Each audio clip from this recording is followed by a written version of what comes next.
서울 북촌 한옥마을 골목 깊숙한 곳 3대째 이어온 옛맛 떡집의 나무 간판이 겨울바람에 삐걱거렸습니다. 73세 박영숙 할머니는 떡가루 묻은 앞치마를 털며 가게 앞을 쓸고 있었습니다. 40년째 반복해온 일상이었지요. 할머니 잠깐만요. 회색 정장 차림의 중년 남성이 다가왔습니다. 구청 도시개발과 담당자였습니다. 그의 손에는 두툼한 서류 뭉치가 들려 있었지요. 박영숙 할머니 맞으시죠? 재개발 보상금 관련해서 왔습니다. 영숙의 손끝이 떨렸습니다. 몇 달 전부터 소문은 들었지만 막상 현실이 되니 가슴이 두근거렸지요. 담당자가 건넨 통지서를 받아든 순간 영숙은 눈을 의심했습니다. 보상금 란에 적힌 숫자가 믿어지지 않았거든요. 200억 원. 이게 맞나요? 네, 맞습니다. 이 일대 한옥 중에서 원형이 가장 잘 보존된 데다 문화재적 가치가 인정되어 특별 보상을 받으시게 되었어요. 축하드립니다. 담당자는 절차를 간단히 설명하고 돌아갔습니다.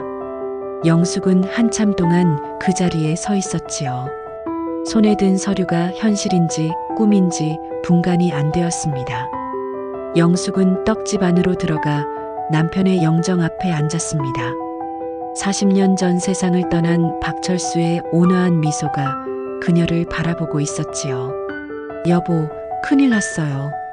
영숙은 혼자 중얼거렸습니다. 이런 일이 생기면 남편과 상의하는 게 습관이 되어 있었거든요. 철수는 생전에 자주 말했었지요. 여보, 사람은 돈 앞에서 진짜 모습이 나와.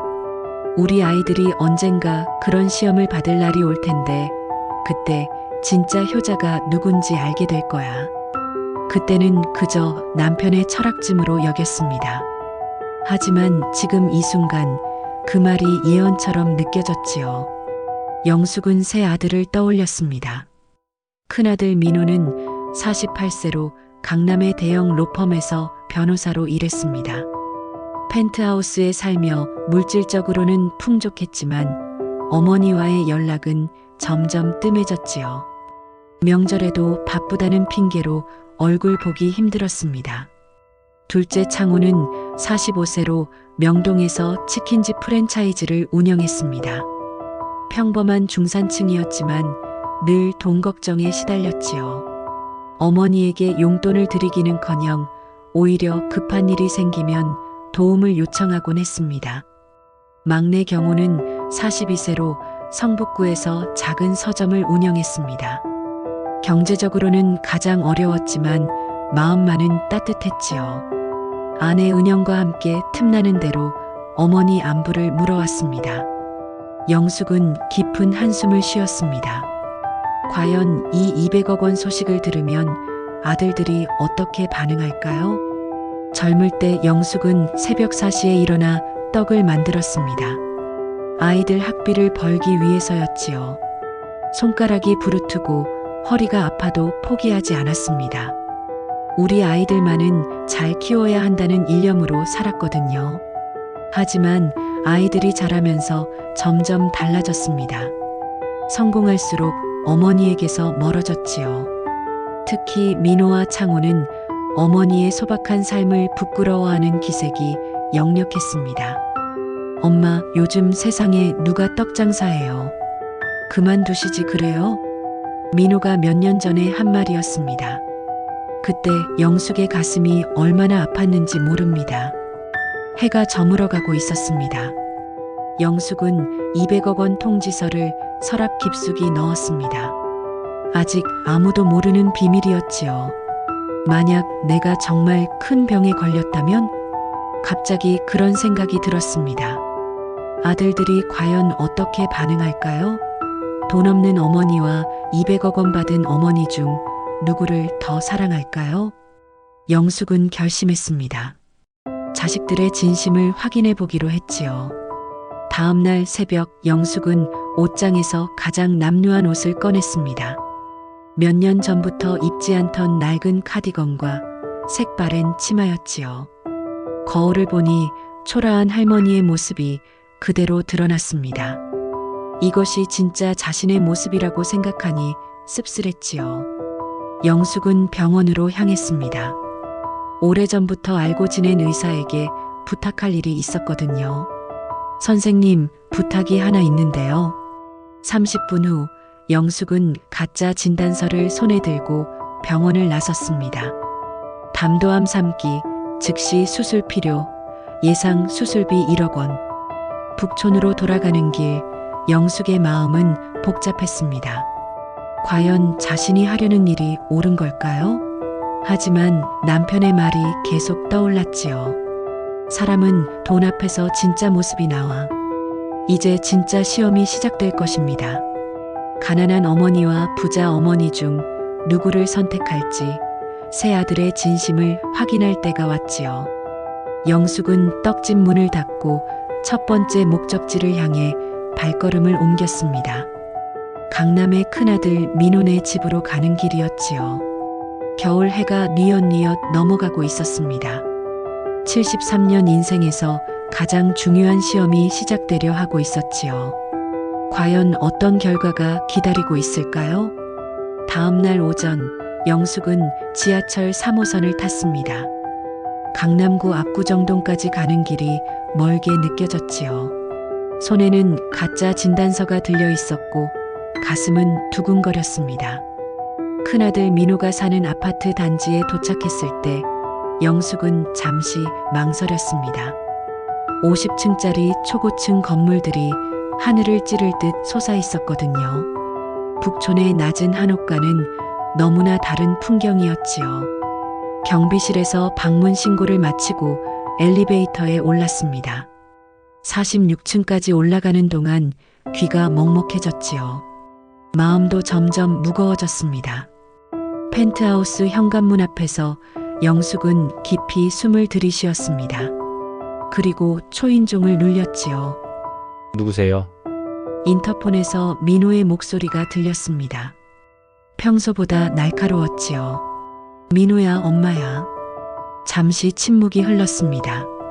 그러더니 현관문이 열렸지요. 엄마? 갑자기 왜 여기까지 와요? 민호는 잠옷 차림이었습니다. 머리는 헝클어져 있었고 얼굴에는 귀찮다는 기색이 역력했지요. 주말 늦잠을 방해받은 게 못마땅한 듯 했습니다. 거실로 들어선 영숙은 눈이 휘둥그레졌습니다. 천장까지 닿는 통창으로 한강이 내려다 보였거든요. 이탈리아산 가죽 소파와 수입 가전제품들이 즐비했지요. 앉으세요. 민호가 소파를 가리켰습니다. 하지만 그 자신은 서 있었지요. 빨리 용건을 말하라는 뜻이었습니다. 민호야, 엄마가 큰 병에 걸렸어. 영숙은 떨리는 목소리로 말했습니다. 병이요? 무슨 병인데요? 민호의 표정에 걱정보다는 의심이 앞섰습니다. 영숙은 가짜 진단서를 꺼냈습니다. 민호가 받아들고 훑어보았지요. 담도암 3기. 수술비 1억 원? 민호는 진단서를 다시 들여다보았습니다. 그리고는 한숨을 깊게 쉬었지요. 엄마, 요즘 의료보험이 잘 되어 있잖아요. 본인 부담금이 그렇게 많이 나올까요? 그래도 큰 돈이 든다고 하더구나. 민호야, 엄마를 좀 도와줄 수 있겠니? 민호는 거실을 왔다 갔다 했습니다. 깊이 생각하는 듯 했지요. 엄마, 솔직히 말씀드릴게요. 요즘 정말 여유가 없어요. 여유가 없다고? 내 아이 교육비에 대출 이자에 회사 상황도 안 좋고요. 민호는 거실 한쪽을 가리켰습니다. 명품 가방들이 진열되어 있었지요. 저것들 다 아내 거예요. 제가 사준 게 아니라 자기가 번 돈으로 산 거고요. 영숙은 아무 말도 하지 못했습니다. 그리고 이 집도 대출 끼고 산 거예요. 매달 이자만 1,000만 원이 넘어가요. 민호의 말에는 변명이 가득했습니다. 그럼 얼마나 도와줄 수 있겠니? 영숙이 조심스럽게 물었습니다. 민호는 지갑을 꺼냈습니다. 그리고는 10만 원짜리 수표 한 장을 꺼내 어머니께 건넸지요. 이거밖에 없어요, 엄마. 10만 원. 영숙은 그 돈을 받아들고 멍하니 바라보았습니다. 나중에 여유 생기면 더 도와드릴게요. 그때까지 좀 기다려주세요. 민호의 목소리에는 성의가 느껴지지 않았습니다. 민호야, 혹시 엄마, 죄송하지만 저 약속이 있어서요. 골프 모임인데 취소하기 어려워요. 민호는 시계를 들여다보았습니다. 오전 10시였지요. 그래, 알겠다. 영숙은 자리에서 일어났습니다. 더 이상 할 말이 없었거든요. 현관까지 나오며 민호가 말했습니다. 엄마, 다른 형제들한테도 도움 요청해보세요. 저 혼자 다 감당하기엔 너무 큰 돈이에요. 영숙은 고개를 끄덕였습니다. 말이 나오지 않았지요. 엘리베이터 문이 닫히는 순간 눈물이 흘러내렸습니다. 40년 전 이 아이를 위해 새벽마다 떡을 빚던 기억이 떠올랐거든요. 그때는 분명 다정한 아이였는데 언제부터 이렇게 변했을까요? 지하철 안에서 영숙은 과거를 떠올렸습니다. 민호가 중학교 때였지요. 친구들과 싸워서 코피를 흘리며 집에 온 적이 있었습니다. 왜 싸웠니? 친구가 우리 엄마를 떡장사라고 놀렸어요.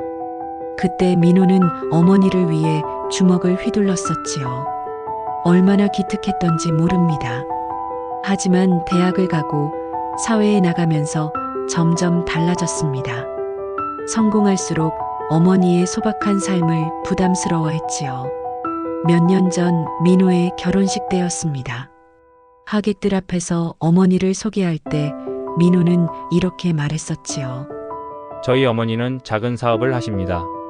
떡집 사장이라는 말 대신 작은 사업이라고 둘러댔던 것입니다. 그때 영숙의 가슴이 얼마나 아팠는지 모릅니다. 북촌에 도착했을 때는 해가 중천에 떠 있었습니다. 영숙은 떡집 앞에 서서 10만 원짜리 수표를 들여다보았지요. 아들이 하루 점심값으로 쓰는 돈보다 적었습니다. 어머니의 생명을 이 정도로 여기는 것일까요? 영숙은 깊은 한숨을 쉬었습니다. 첫 번째 시험의 결과는 처참했지요. 하지만 아직 포기할 수는 없었습니다. 둘째 창호가 남아 있었거든요. 혹시 창호는 다를까요? 아니야, 창호도 마찬가지일 거야. 마음 한편으로는 이미 답을 알고 있었습니다. 하지만 확인해 보고 싶었지요. 영숙은 떡집 문을 열고 들어갔습니다. 남편의 영정이 그녀를 바라보고 있었지요. 여보, 민호는 정말 실망이에요. 혼자 중얼거렸습니다. 내일은 창호를 찾아가야 했습니다. 명동의 치킨집에서 바쁘게 일하고 있을 둘째 아들 말이지요. 과연 창호는 어떻게 반응할까요? 민호보다는 나을까요? 영숙은 200억 원 통지서를 다시 꺼내보았습니다. 이 돈이 있다는 걸 안다면 민호의 태도가 달라질까요? 하지만 그렇다면 더욱 실망스러울 것입니다. 돈 때문에 어머니를 사랑하는 척한다면 그게 무슨 의미가 있겠어요? 영숙은 서류를 다시 서랍에 넣었습니다. 시험은 계속되어야 했지요. 내일이 두 번째 시험의 날이었습니다. 이틀 후 오후 영숙은 명동으로 향했습니다. 둘째 창호가 운영하는 치킨집 황금 닭다리를 찾아가는 길이었지요. 민호와의 만남이 실망스러웠지만 창호는 다를 것이라는 희망을 품고 있었습니다. 지하철 2호선 을지로 입구역에서 내려 명동 거리를 걸었습니다. 평일 오후인데도 관광객들로 붐볐지요. 외국어가 여기저기서 들려왔습니다. 치킨집은 명동 뒷골목 지하에 있었습니다. 계단을 내려가니 기름 냄새와 함께 바쁜 소리들이 들려왔지요. 창호의 목소리도 섞여 있었습니다. 야, 치킨 나왔다. 테이블 7번. 영숙은 입구에서 잠시 망설였습니다. 저녁 준비로 바쁜 시간에 찾아온 게 미안했거든요. 어머니? 창고에서 치킨 박스를 나르던 창호가 영숙을 발견했습니다. 얼굴에는 당황스러운 기색이 역력했지요. 창호야, 잠깐만 시간 좀 낼 수 있겠니? 지금요? 보시다시피 저녁 장사 준비로 바빠 죽겠는데요. 창호는 시계를 들여다보았습니다. 오후 4시 30분이었지요. 5분만. 중요한 얘기가 있어. 창호는 한숨을 쉬며 직원에게 소리쳤습니다. 잠깐만 맡아놔. 금방 올게. 가게 한구석 테이블에 앉았습니다. 창호는 계속 주방 쪽을 신경 쓰고 있었지요. 뭔 일이세요? 빨리 말씀해 주세요. 영숙은 가방에서 진단서를 꺼냈습니다. 창호야, 엄마가 큰 병에 걸렸어. 병이요? 창호는 진단서를 받아들고 대충 훑어보았습니다. 글자를 제대로 읽지도 않았지요. 담도암 3기래. 수술을 받아야 하는데 1억 원이 든다고 해. 1억 원이요? 창호의 목소리가 높아졌습니다. 주변 손님들이 쳐다보았지요. 어머니 지금 제 상황이 어떤지 아세요? 창호는 주위를 둘러보며 목소리를 낮췄습니다. 치킨집 장사가 얼마나 힘든지 몰라요. 배달비는 계속 오르고 치킨값은 올리기 어렵고 그래도 엄마가 프랜차이즈 본사에서는 매출 올리라고 압박하고 임대료는 매년 오르고 있어요. 창호는 자신의 어려움을 쏟아내기 시작했습니다. 인건비만 해도 한 달에 800만 원이 들어가요. 재료비, 전기세까지 합치면 이익이 얼마나 남겠어요? 영숙은 조용히 듣고 있었습니다. 그리고 애들 학원비에 대출 이자까지. 저도 정말 여유가 없어요. 창호야, 그래도 엄마 수술비인데. 어머니 현실을 좀 아세요? 창호의 목소리가 날카로워졌습니다. 요즘 자식들 키우는 게 얼마나 드는지 알아요? 중학생 하나 학원비만 월 50만 원이에요. 주방에서 직원이 소리쳤습니다. 사장님, 주문 밀려요. 잠깐만. 창호는 초조해했습니다. 어머니 솔직히 말할게요. 저도 빚이 3천만 원 있어요. 빚이? 가게 보증금에 인테리어 대출에 매달 이자만 100만 원 넘게 나가요. 창호는 머리를 감쌌습니다. 그런데 1억 원을 어떻게 마련해요? 저도 살기 힘들어 죽겠는데. 영숙의 가슴이 무너져 내렸습니다. 그럼 조금이라도. 어머니 차라리 막내한테 가보세요. 창호가 말을 끊었습니다. 경호는 애도 없고 부담이 적잖아요. 그리고 책방이면 돈 안 드는 장사잖아요. 창호야, 그렇게 말하면. 저는 정말 도와드릴 형편이 안 돼요. 미안해요. 창호는 자리에서 일어났습니다. 그리고 요즘 의료보험도 잘 되어 있잖아요. 1억 원이 다 본인 부담은 아닐 거예요. 그때 주방에서 또 소리가 들렸습니다. 사장님, 치킨 타요. 아 진짜? 창호는 짜증을 냈습니다. 그 짜증이 고스란히 어머니에게 향했지요. 어머니 저 정말 바빠요. 이해해주세요. 창호는 주방으로 뛰어갔습니다. 영숙은 혼자 테이블에 앉아 있었지요. 잠시 후 창호가 돌아왔습니다. 앞치마에 기름때가 묻어 있었지요. 어머니 정말 죄송하지만 저는 도움을 드릴 수가 없어요. 그래, 알겠다. 영숙은 자리에서 일어났습니다. 그런데 어머니, 창호가 영숙을 붙잡았습니다. 혹시 형한테는 얼마나 받았어요? 10만 원. 10만 원이요? 그것만? 창호는 씁쓸하게 웃었습니다. 역시 형답네요. 돈은 많으면서. 그리고는 지갑을 꺼내지도 않았습니다. 저는 그것도 어려워요. 정말 미안해요. 치킨집을 나서는 영숙의 발걸음이 무거웠습니다. 두 아들 모두 어머니의 생명보다 자신들의 사정이 우선이었지요. 명동 거리를 걸으며 영숙은 과거를 떠올렸습니다. 창호가 어릴 때 아팠던 일이 생각났습니다. 고열로 응급실에 실려갔을 때 영숙은 밤새 곁을 지켰었지요. 그때는 세상 그 무엇보다 소중한 아이였는데 언제부터 이렇게 변했을까요? 지하철역으로 향하면서 영숙은 깊은 절망에 빠졌습니다. 두 아들 모두 실망스러웠거든요. 하지만 아직 한 명이 남아 있었습니다. 막내 경호. 가장 가난하지만 마음만은 따뜻했던 막내 아들 말이지요. 경호만은 다를 거야. 영숙은 마지막 희망을 품었습니다. 경호는 성북구에서 작은 서점을 운영하고 있었습니다.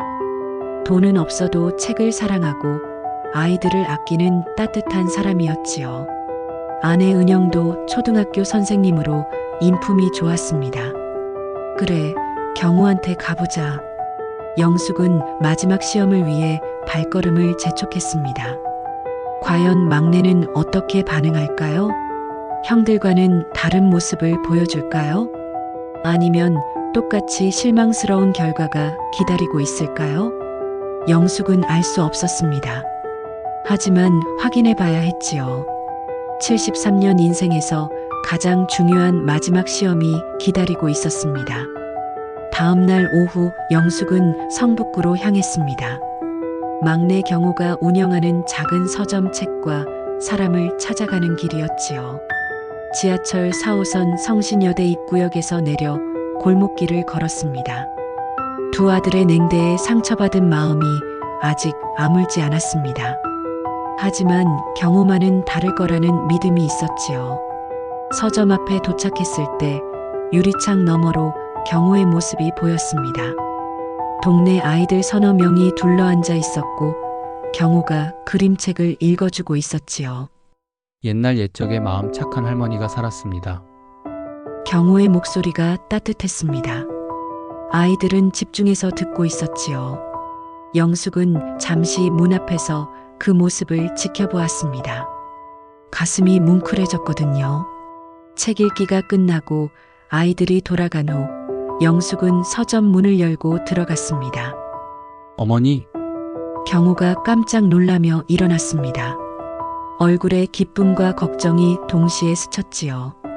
갑자기 무슨 일이세요? 혹시 어디 아프신가요? 경호의 첫 마디가 어머니를 걱정하는 말이었습니다.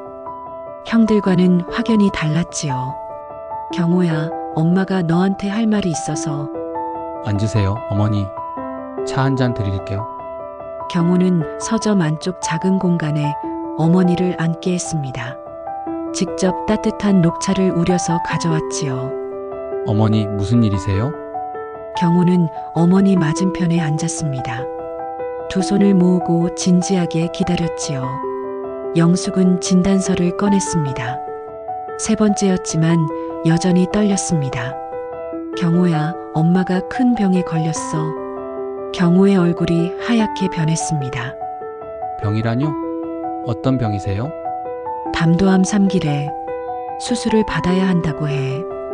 경호는 진단서를 받아들고 자세히 읽기 시작했습니다. 손이 떨리고 있었지요. 수술비가 1억 원이요? 그래, 큰 돈이지? 경호는 한동안 말이 없었습니다. 깊이 생각하고 있는 듯 했지요. 어머니, 경호는 조용히 말했습니다. 저희가 가진 건 별로 없어요. 솔직히 말씀드리면 저희도 형편이 넉넉하지 않거든요. 영숙의 마음이 가라앉았습니다. 역시 똑같은 대답일까요? 하지만 경호가 이어서 말했습니다. 어머니 생명이 우선이에요. 돈은 어떻게든 마련할 수 있어요. 영숙은 귀를 의심했습니다. 경호야. 잠깐만 기다려주세요. 경호는 서점 안쪽으로 들어가더니 아내 은영을 불렀습니다. 여보, 잠깐 나와봐. 곧 은영이 나타났습니다. 앞치마를 두르고 있었지요. 뒤쪽에서 저녁 준비를 하고 있었던 것 같았습니다. 어머니, 안녕하세요. 은영은 정중하게 인사했습니다. 어머니가 큰 병에 걸리셨어. 수술을 받아야 한다고 해. 경호가 상황을 설명했습니다. 은영의 얼굴도 심각해졌지요. 어머니, 정말이세요? 응, 담도암이래. 은영은 시어머니 옆에 앉았습니다. 그리고 손을 꼭 잡았지요. 어머니, 걱정하지 마세요. 우리가 뭐라도 해드릴게요. 경호는 서점 금고를 열었습니다. 그리고 통장 하나를 꺼냈지요. 이게 저희가 모아둔 적금 통장이에요. 경호야, 그거 너희 살림돈 아니니? 어머니 목숨이 우선이에요. 경호는 단호하게 말했습니다. 500만 원밖에 안 되지만 일단 이거라도 쓰세요. 경호야, 그런데 그것만으로는. 알아요. 부족하다는 거. 경호는 깊이 생각했습니다. 서점을 팔면 될 것 같은데요. 서점을 판다고? 네, 이 자리가 나름 괜찮은 곳이거든요. 3천만 원 정도는 받을 수 있을 거예요. 은영도 고개를 끄덕였습니다. 맞아요, 어머니. 그리고 제가 학교에서 일하니까 당장 굶을 일은 없어요. 그리고 대출도 받아보고요. 경호가 덧붙였습니다. 은행에서 안 되면 제2금융권도 알아볼게요. 영숙은 눈물이 날 것 같았습니다. 경호야, 은영아. 어머니, 너무 걱정하지 마세요.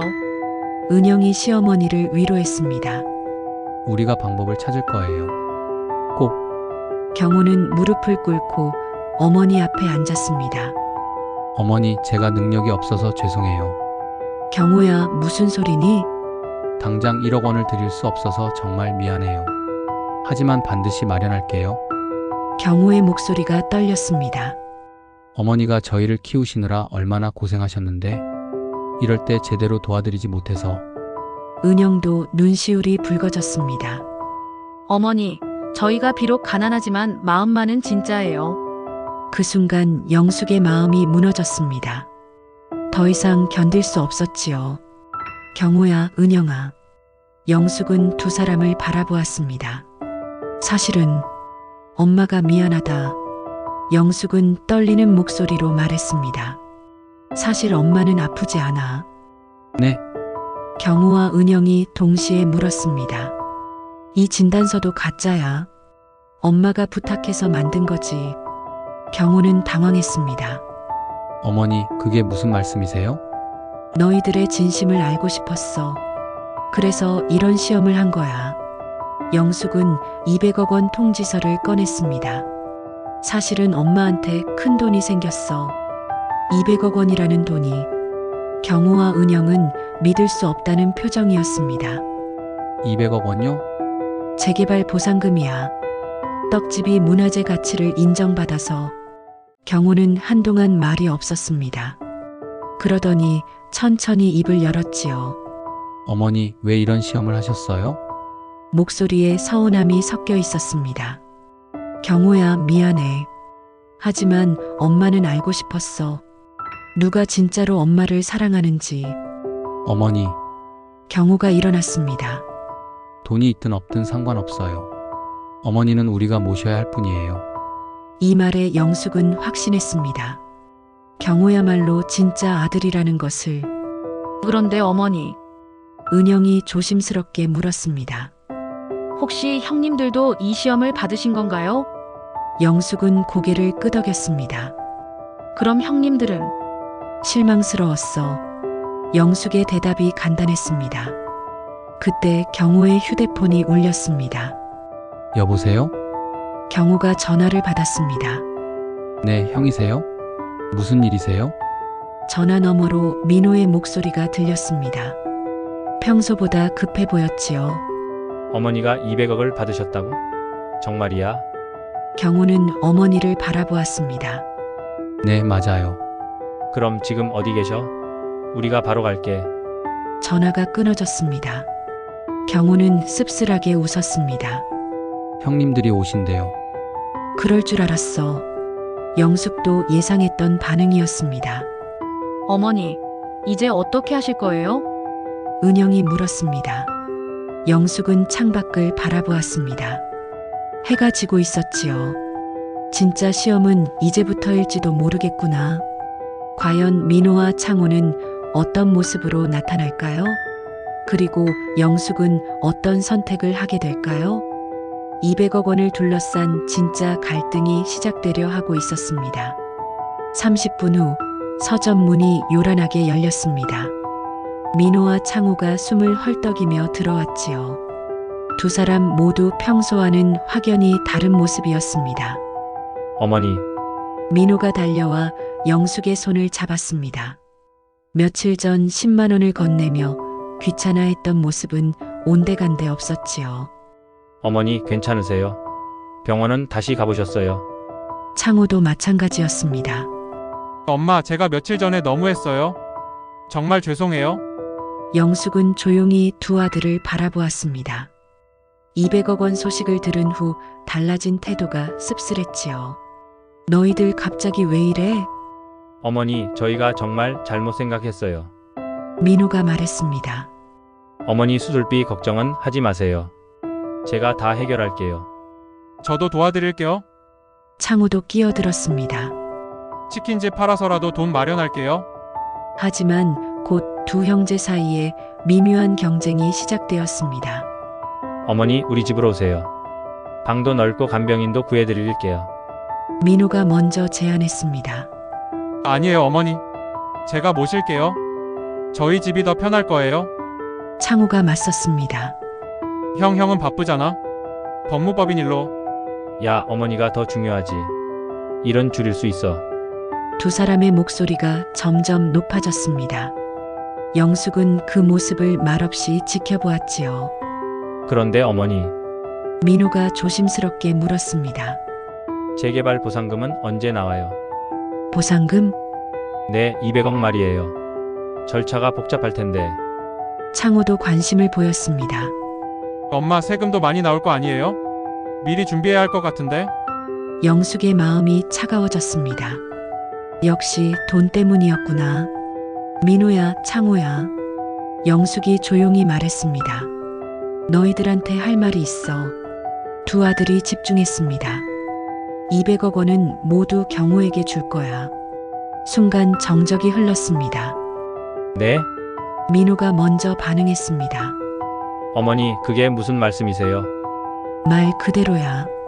모든 재산을 경호에게 물려줄 거야. 창호가 벌떡 일어났습니다. 엄마 그럴 순 없어요. 우리도 아들인데. 맞아요, 어머니. 상속은 공평하게 해야죠. 민호도 당황했습니다. 영숙은 두 아들을 차례로 바라보았습니다. 공평하게 목소리에 서늘함이 스며들었습니다. 가난한 어머니는 버리고 부자 어머니만 모시려는 너희가 공평을 논하니?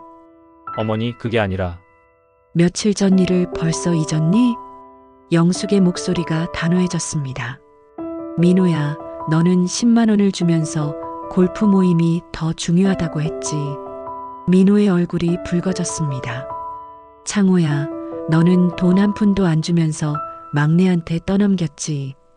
창호는 고개를 들지 못했습니다. 그런데 200억이 있다는 소식을 들으니까 갑자기 효자가 됐네. 영숙은 일어서서 창밖을 바라보았습니다. 너희들은 엄마가 죽어도 상관없다고 했잖니. 그런 자식들에게 무슨 재산을 물려주겠니? 어머니, 제발. 민호가 무릎을 꿇었습니다. 저희가 정말 잘못했어요. 다시 기회를 주세요. 창호도 따라 무릎을 꿇었습니다. 엄마 저도 정말 반성하고 있어요. 앞으로는 잘할게요. 하지만 영숙은 단호했습니다. 이제 와서 후회해도 소용없다. 어머니, 그래도 혈육인데. 혈육이면 뭐하니? 마음이 없는데. 영숙은 두 아들을 바라보았습니다. 너희들은 내 자식이 아니야. 이제 가거라. 민호와 창호가 떠난 후 서점은 조용해졌습니다.